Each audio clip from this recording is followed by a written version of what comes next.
Hi, I'm Brandon Macdonald, CEO of Fireweed Zinc. Happy to be here for SF Live episode 249 with my good friend Kai Hoffmann, proud owner of Fireweed Zinc shares. Yes, we do have a small conflict. Soar Financial owns shares. And Brendan, thanks for the intro. Thanks, best one we've had so far, I think, on the program. So thanks so much for that. Welcome on the program. It's good to have you back on. Great chatting with you. Yeah, it's good to be Uh, on. you've had a busy week actually. Just announced a $10 million financing. We want to catch up on that. But I think before we start doing that, you put out some drill results just a week prior to that. Why don't we start with those? Yeah. Yeah, look, it was the last drill holes of the year. Amazingly in March, right? So, these drill holes that were submitted and sent to the lab in October and were finally delivered in March, both in the Boundary West area, right? So, hole 10, technical success, I guess, but hole 9 looked pretty healthy. Is a good step out on Boundary West and showing some continuity there. So we're very happy with this, more continued success and exploration in that area. And now it's, onward and upward. We've got the last of the data from last year, can start planning in detail this year, and great to have the money to do it. Yeah. Why don't you recap last year just for a second for us here? It's like last drill holes just came out, but what did the entire program entail, and like how would you rank that the success of the program as well, and then we can talk next steps, of course. Yeah, look, the big thrust of last year, 2021's program was continued drilling at Boundary and Boundary West. The big question that was hanging in the air from 2020 was what's the continuity of Boundary West, which was discovered in 2020. So first, that this massive sulfide horizon, which was the most interesting part to come out of 2020, Boundary West, we hit not only continuity there, but we hit increasing grades as we went to depth. Sort of going from about 5% at the very very top zinc, then kind of grading to 7% ish at the end of 2020, and then all the way to 10% zinc in the lower parts of that horizon. It's a very continuous, very high grade horizon. But the big surprise of 2021, and we love good surprises, was that we hit another horizon that sat stratigraphically above that massive sulfide horizon in Boundary West. And this horizon is, whereas the main massive sulfide horizon, as we call it at Boundary West, is pyrite sphalerite dominated, texturally completely blown out. This new horizon we hit, very high grade, sort of 23% plus zinc, and a good lead and silver kicker on that. And really looks a lot more like Tom and Jason in terms of that finely banded barite shale hosted. So this is not something we had seen at Boundary West or Boundary really period, although we'd seen, I guess, tiny little intervals of it above the massive sulfide horizon in some places. So it was very exciting, right? So this is, this Boundary West broader area seems to keep on giving and giving and giving. Fantastic. All right. So you just raised a bunch of money, and we're good. And I'm going to get to like how are you going to follow up on all this? Like, what is the end goal here? Because me as a shareholder, I want to see some like you reaching some KPIs for me, meaning I want to see some studies, like meaning a resource come out, or even a PEA, right? So you raised $10 million on top of the $5 million you just recently raised. So how are you going to spend that money? And we're going to get to like details of the financing in a second as well. Sure. So look, why two raises? The first 5 million raise was never really meant to be, that could have financed the full summer program this year. It just would have been obviously much reduced summer program. But really we took a look at the, I would say, landscape of contractor and drill availability this coming year, certainly following on last year where it was very difficult to secure people. And my vice president of exploration, Gilles Dessereau, was saying, like, if I don't have a budget, I can't secure drills. So we raised that 5 million to give him the ability to go out and get that RFP out as soon as possible and lock down drills, which he's done. If we'd left that till now, who knows, right? So that was a big question. So how much more money do we raise? Was like, okay, well, how many drills do we have available to us, and what do we think we reasonably can accomplish within the scope of like personnel, drill availability, permit, in terms of how many people we can have in camp. So, we thought, okay, so there's quite a bit more that we think we could get done. Do we want to dilute to get this done? And so there was a pretty detailed exercise internally looking at sort of, thumb suck numbers. I mean, tighter than a thumb suck, but this is still very broad, like of our feeling, okay, these various targets we have, or various, areas that we can focus dollars. What's the bang for the buck there? How much NPV on that, upcoming PEA, which we hope to publish, probably mid to late next year? How much NPV do I get per dollar spent? So Fireweed's valued now. It depends on how much of the improvements already you bake into, our current valuation, but it's something like 1 to 10 or 1 to 15 in terms of market cap to NPV ratio, right? So you're trying to get something that delivers more NPV than that. You wouldn't spend $1 to get $5 in NPV, for example, with this sort of valuation we have now. That would be dilutive and nonsensical. But we were looking at opportunities that kind of could deliver a 1 to 50 ratio. If I spend another $1 million on this target, I think I'm going to get 50 million on the NPV. That's pretty good, right? And that's not so dilutive. That's really accretive in terms of delivering value next year. So we prioritize these targets in terms of bang for the buck, logistical ease, geological risk, etc., and have a pretty good sense of what we're going to set out to accomplish this summer. So could I have gone to a brokered or non-brokered finance and just pounded the pavement to get this done, and raised a bunch of money maybe from some flow-through funds or something like that? Yes, but thankfully we didn't have to. So we had the benefit of not just Ibera, our biggest shareholder. Brandon, I was going to stop you there. I want to get to that in a second, because I want to stay on track of the exploration program real quick before we get to the details of the financing. Because I want to get some names from you, like project names, like where are you going to spend the majority of the money this year to get that 1 to 50 return? Like I want to follow up on that while we're on it before I forget about to ask later on. Sure. Like where are you going to get that multiplier, and where are you going to spend the $15 million this year? Like where are you going to be spending the majority of the funds? Yeah, like the 15 million bucks is not all going to be plowed into the ground this summer, right? So I would guess about 8 to 10 of it is, with the balance being to cover G&A and studies to the delivery of the resource update and PEA. But it's not all going to be Boundary and Boundary West drilling. We need a maiden resource on those, and there's drilling left to do to get that. But you'd be surprised that there's opportunities at Tom and Jason that still have a lot of torque in them, right? That you can spend a little bit of dollars and get a lot of value. And I think maybe we've spent so much time focused on the exploration and the sort of west central part of the property at Boundary West and area, and we've been neglecting perhaps Tom and Jason, but people shouldn't sleep on those. Those two deposits have a tremendous amount of potential left. It's one of the things that the year before last, we had some site visitors, and they came away and we kind of asked them, so what do you think? And they said, the Boundary seems super interesting, but we had no idea there was so much potential left at Tom and Jason, right? So this is something that I'm encouraging people to give good thought to. This is not just about Boundary and Boundary West, which will obviously be a step change in the size and economics of the project, but it's also about optimizing, improving, and growing Tom and Jason. I got to ask now, with 15 million in the bank, have you considered setting up more of a permanent camp so you can keep news flow going, drilling over the winter? Because I know news flow has been a bit of an issue, especially with the lab delays. Yeah, we have a permit to drill basically from Feb to the end of November. So we could do a shutdown over Christmas, kind of January, and start again. But what we realized is that we've got a big enough camp now that we can run 4 drills, and we can pretty much tap out our budget within summer with those 4 drills. So running into winter and having to accept all the cost inflation that comes with that is a tough pill to swallow. So it was something we looked very closely at. It's okay, well, what happens if we winterize camp? What happens if we, do this and this and that, and secure drills over the entire 12 months? And it just never seemed to quite be worth it.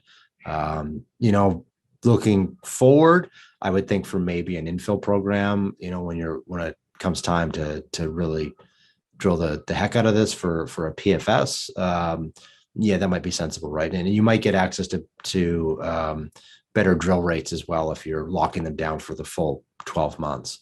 But for this, with the budget that we have available to us in this market, it made more sense just to like pack it into a shorter period of time, fewer drills, and just get her done. Yeah. Let's circle back to the financing now. I stopped you there before you got into the details. So you're raising close to $10 million, but it's pretty much from Yeah. three investors only. It's not a widely marketed financing. You haven't really sent out sub agreements to a million people just to as you said earlier, pound the pavement pretty much, right? Yeah. Give us the Yeah. details there. Yeah, so look, this was three groups that is somewhat simultaneously expressed an interest in investing. So, like I said, Ibera, our biggest shareholder, PE fund out of Australia, a big high net worth out of the US, and Teck, right? And so, we took a look at the quality of these investors, as sticky money as you can get, right? So between the three of them and with the leverage you get on some charity flow through, about 10 million bucks. Probably gonna wedge in some more investors as well, management and a few other close people. So certainly keep an eye open for an upsize, but we wanted to open the book, just say to basically let everyone know that hey, we got 10 million without any marketing phone calls. So it's such a strong endorsement for them, And no it's warrants either. such. Sorry for jumping in, but no warrants either, right? Yeah, well, and a 2 cent discount, right? Which is like 3% or something like that. So a 3% discount with no warrants is It's that's the best huge. financing terms you're going to get, right? It's So huge. it's as much a show of force. Look, if I had done 65 cents instead of 70, I would have been upsized more, and that's good. It's nice to have money, but it's also nice to remind the market the position of strength you might be in, and the caliber of investors you can have, and the endorsement that comes from them not accepting or accepting terms that aren't sort of punitive. We issued warrants for financings in 2020 because the sky was falling, at least it seemed to be at the time. But we haven't issued them before, and we haven't issued them since, and we hope to continue that. Fantastic. Tech is actually increasing their position as well. They went from 5 to almost 9.9 now. Is that correct? Yeah, they'll be up to 9.4%, I believe. So 9.4. that's a big endorsement for them. 3 million bucks. Yeah, no, I think Tech is giving a thumbs up. That's what I'm calling the video. I think as well. Like Tech is validating Yeah, this project, right? That yeah, means a no, lot. absolutely. So, how strong is that relationship with Tech? Like them going to 9.4%. Like, you have a technical information sharing agreement with them, or like what's the relationship? It's a good relationship. Look, it helps that it's a 2-minute walk out my door to their office, and vice versa. That hasn't mattered the last 2 years because their office has been shut, and largely so has ours.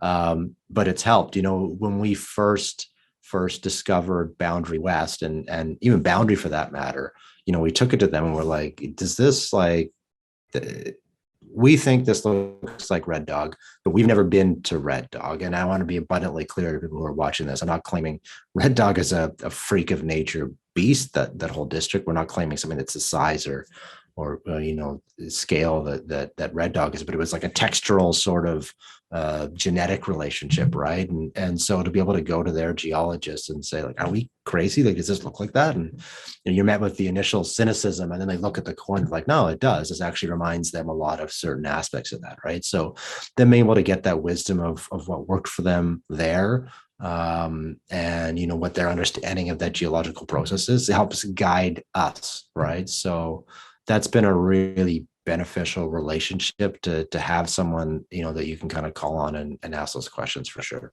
I got to ask a cheeky question because I went through your slide deck just now and I have it open here on slide 7. It's the Macmillan Pass Yeah. location and infrastructure, and you do include the Teck smelter in southern BC in there.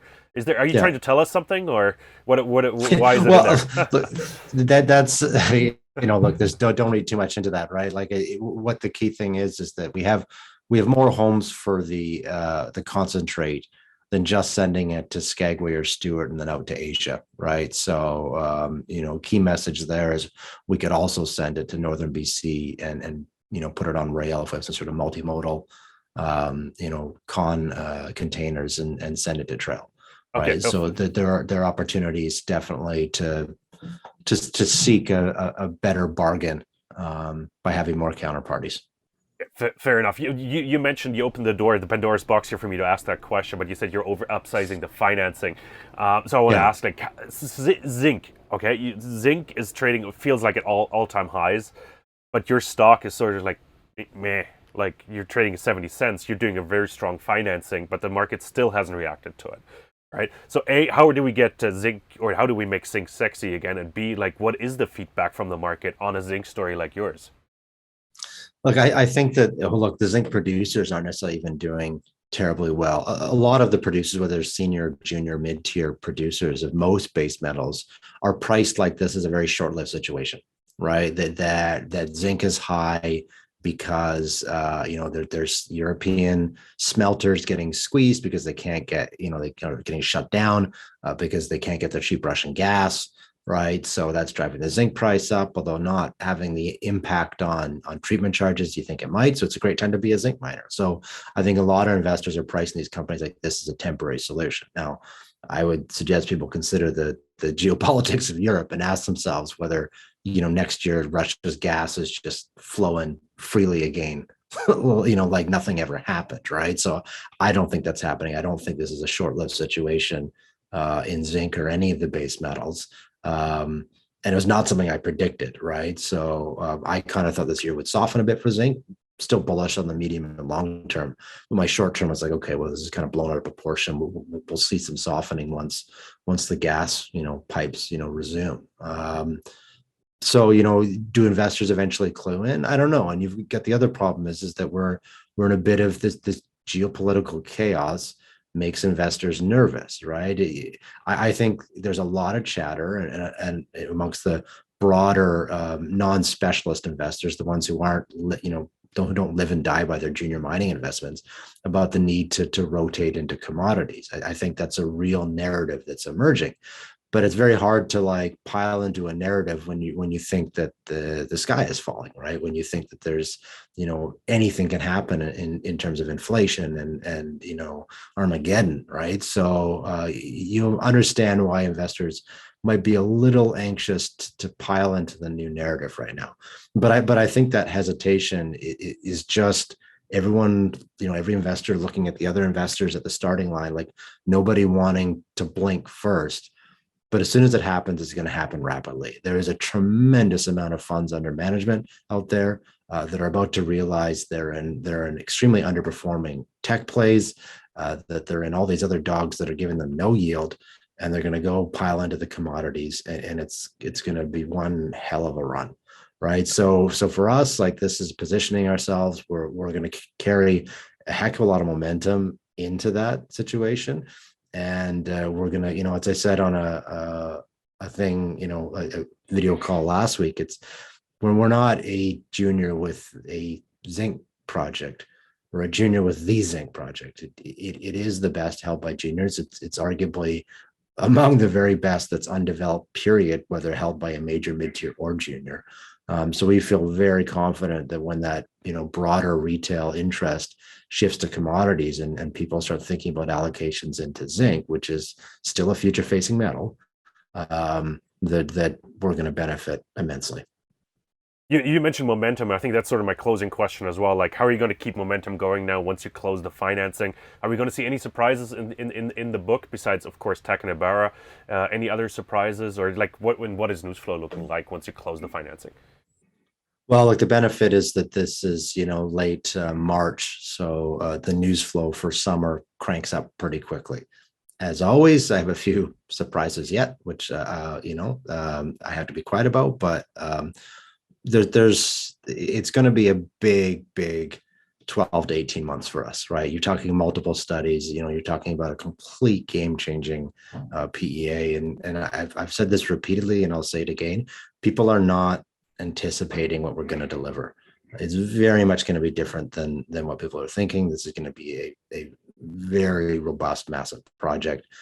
And we're very excited about getting that out there. Normally you kind of get anxious about like, oh, do I want to wrap numbers on something that people already understand?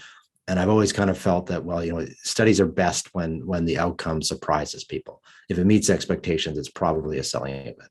Certainly, where we're priced now at 70 cents, people are not anticipating what we're about to deliver.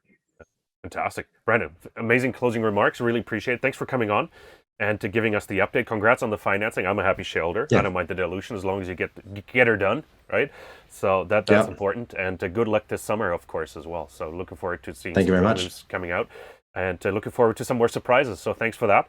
And to everybody else, thanks for tuning in. This was SF Live episode 249. Don't forget to follow us on YouTube, follow us on Twitter. Hit that like button because it will tremendously help with the algorithm here on YouTube. So if you are an investor or interested in the story, and hit that like button, more like-minded investors will see the video, and we'll be able to crank up those views. So it's much appreciated. Make sure to follow us for more, and to leave a comment and leave a like. Thanks so much, and we'll be back with more.